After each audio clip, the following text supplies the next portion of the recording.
I dreamed about starting a YouTube channel for an entire year before I ever filmed anything. And when I finally did, I almost didn't post it. Hello and welcome to Knit Cheek. My name is Natalie and I am the cheek behind Knit Cheek, and today we are talking about why doing the thing that scares you matters and why YouTube happened to be my thing and what happened when I did the thing that I was scared of. This video is coming to you on my 2-year anniversary of starting a YouTube channel, or around the date, like somewhere around. It was January 30th, 2024, and it is January 30th, 2026, hopefully, maybe around there. And I thought it was the perfect time to reflect because I had no idea what this would become and where it would take me. I almost didn't do something because I was scared, and it ended up being one of the most valuable things in my life. Not because of money or success, but for a lot of other reasons that I'm going to dive into today. Let's talk about the thing I almost didn't do. I daydreamed about starting a knitting YouTube channel for over a year before I started, and I was consuming a lot of knitting YouTube, and I desperately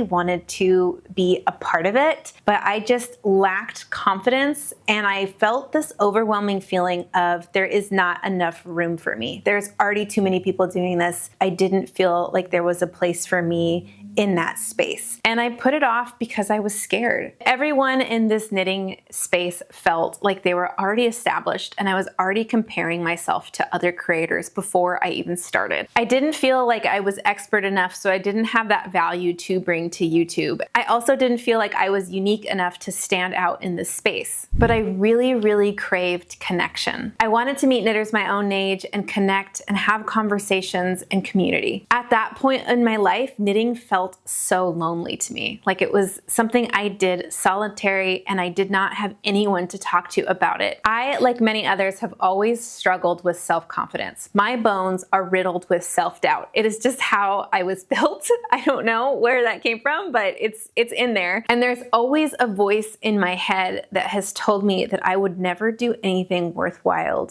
or exceptional because I'm too scared. So that voice is always trying to talk me out of doing everything. So today I'm really happy that I can prove my past self wrong, and I'm hoping to inspire you to do the thing that you're scared of. Why I finally tried.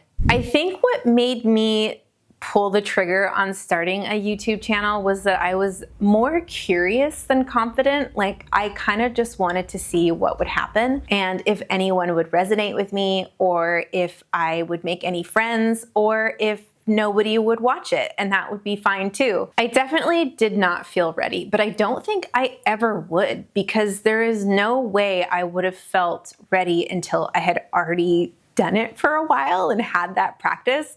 So I don't think there's a way that I could have prepared for it except for to actually do it, which is not the way that I usually like to do things. I usually like to do things like I prep and I figure things out, and I'll take whatever classes I can before I do the thing. But with YouTube, there wasn't really that pathway, so I just had to do it. When I started my YouTube, I definitely wasn't trying to be an influencer or build like a Knit Cheek brand, which is really funny to think about. I don't know why, because it's like the weirdest name ever, which is Knit Cheek. I wasn't chasing growth or numbers. I literally started this channel because I didn't have friends who knit, and I wanted friends that knit. So I sat down and filmed my first video, and I was in the process of editing it for the first time. I had never done anything like that, and posting it, and I could not figure out how to put photos into the video, like while I was talking about things that I didn't have, because the first video I filmed was a everything that I made in 2024 video. And I didn't have some of the items because I had gifted them, and I could not for the life of me figure out how to stick photos in there. It ended up being really easy, like drag and drop, but it was a completely new editing software to me, and I had never really edited a video, so I didn't know that. And I almost didn't post it. I almost did not post it. And I can't remember like what came over me to decide to post it, but I am so glad I did, because it really has changed my life and given my life a lot more meaning than it used to have, which sounds really dramatic. Like this sounds really dramatic, doesn't it? Let's talk about what YouTube actually gave me, and it's more valuable than money. I do actually make money from my YouTube videos. I got monetized, I think at the end of the first year that I was doing this, and I'm actually not super organized with finances. I know that may be surprising to some of you, but I'm not actually the best at like budgeting or like mapping out my financial situations. I don't know why. Numbers just don't really do it for me like that. So I've never really put the effort to figure out what I make per hour that I put into it, or like try to like figure out like the things that I've bought to do this YouTube channel and subtract that from like my overall income from it. I just have never really felt the need to, because I really enjoy doing this, so it doesn't really matter to me. If I had to guess, I would say that the money that I make per hour doing this is still less than the minimum wage in California. Like I said, doing this gives me so much more value in my life than money. So I just have never really sat down and do the calculations for that. And I don't really have like a desire to. If you are interested in the monetary value of like YouTube, and especially in like the knitting niche, Allie from Allie Makes Everything has a really great video where she deep dives into like how much she made and how much she put into it. It's great. But yeah, I have none of that. Because I love doing this, I've never felt the need to justify it. The things that I have felt have given me more value in my life than money on YouTube are community, the friendships I've made, and the conversations I've had with other creators, feeling less alone in this craft that I love, having viewers reach out to me or leave me comments, letting me know that they resonate with me on things has been extremely rewarding. And confidence. I have grown a lot of confidence from doing this, which feels really, really good from someone who has struggled with self-confidence her whole life. But my favorite thing about YouTube is that it has given me creative momentum in a lot of aspects that I did not expect. YouTube didn't just give me an audience, it gave me a free space to be creative. I feel like YouTube has made me a new person by accident. I have learned everything that I do here from scratch, which has been really rewarding. Learning how to edit, learning how to make thumbnails, learning how to do Instagram, which I'm not really good at, learning how to film, and learning a little bit about lighting, which I'm also not great at. But let me get into that. I had to learn all this from scratch. Filming, editing, storytelling, cinematography, all of these things were not something I knew how to do. And I did not expect to enjoy learning all of these things. I actually have really liked the challenge and the feeling of getting better at something at a snail's pace just feels really good. I'm not saying that I'm great at this, trust me. I definitely feel like when I look at past videos, thumbnails, everything, I'm like, whoa, that was not as good as I thought it was. Or when I look at other creators and see what they're doing and think, wow, they're really good at this. So yeah, I still will compare myself to other people and feel like inferior, but it doesn't feel bad. It like feels like okay in a way of like I am getting better and I can see it, and it's very, very rewarding, even if I'm nowhere near the best. So YouTube gave me this place to practice all of these things and to let my creativity just have a place to expand. The fear doesn't disappear though. I still feel self-doubt creep in all the time, and that is just something that happens when, I'm sure in like regular jobs, that you doubt yourself or feel scared even when you've already done the thing.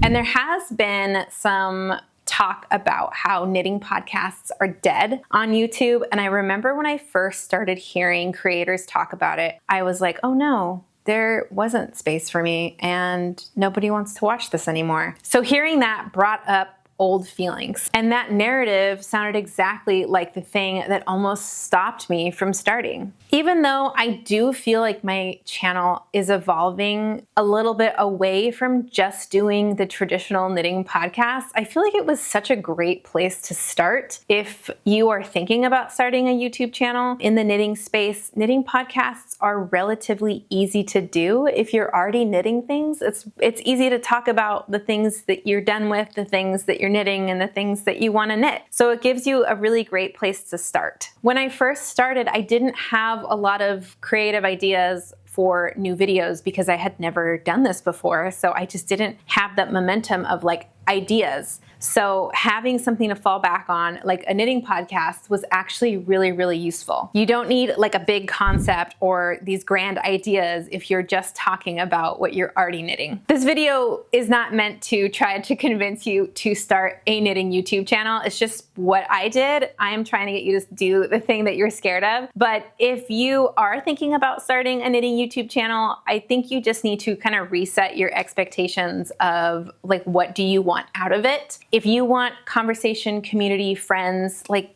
do it. Don't worry about if knitting podcasts are dead or not. I also feel like there are a lot of us who still really like the long form knitting podcast format because it's like an hour and a half to 2.5 hours of people talking about knitting that you can put on in the background while you're knitting. So I don't think that there's like no room for that anymore here on YouTube. I do think there's space for it. So if you are thinking about doing it, don't let that narrative stop you. Even when things feel saturated, and yes, I do think that knitting podcasts have gotten a lot more saturated. That was the fear that I had 2 years ago, and it's definitely still the same feeling that sometimes I even have today when I see new creators who may grow faster than me, and it's like, oh, is there not enough room for me? I feel like the answer is still yes, because someone out there may resonate with you more than they resonate with someone else.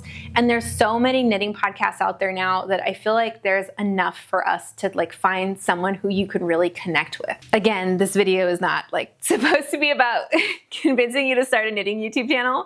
That's just the example of the thing that I did that scared me, that gave a lot of value to my life. What this taught me about doing things you're scared of. I did not know where this was going to go, and I did not and do not have a 5-year plan or much expectations in general. I just wanted to see what would happen. And the fear of not feeling like there wasn't enough room hasn't completely disappeared, but I do feel like confidence is something that I have gained from doing this after throwing myself out there and doing something that I was afraid to do. This applies beyond YouTube, beyond creativity. This applies to the ideas that you keep shelving, or the ideas that you keep putting off because you're scared, or a new thing that you want to try that scares you. So why am I telling you this? This isn't about trying to convince you to start your own YouTube channel or to quit your job to follow your dreams, even though I do think you should follow your dreams. This is about trying to convince you to do something that you're scared of, because you might not realize that the thing that you're scared of might change your life in ways that you don't expect.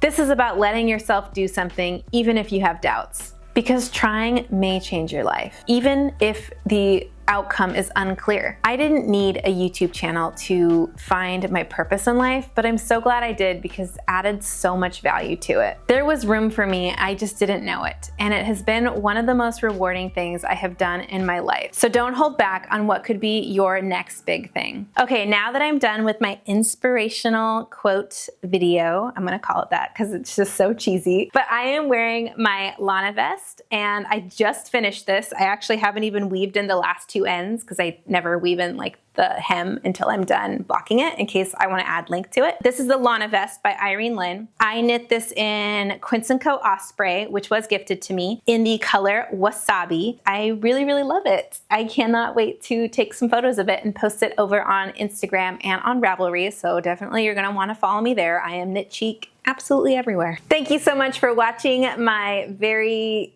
inspirational, cheesy video today. I was feeling all the feels as my 2-year anniversary has come up on YouTube and wanted to express my gratitude on how growing on this channel has made me feel. Beyond the monetary value of it, I really do feel like the other things that I have gained from this channel have made me so fulfilled and so grateful for all of my viewers. And as a thank you, we're gonna do a little giveaway for a pattern of your choice on Ravelry. All you have to do is leave me a comment and tell me something that you're scared of trying or doing. It doesn't have to be life-changing. It could be big or small, like maybe you want to try brioche knitting. I don't know. I'm just really excited to read about all the things that you want to do. The giveaway will end February 28th, and I will announce the winner in whatever video I come up with that's coming up after that.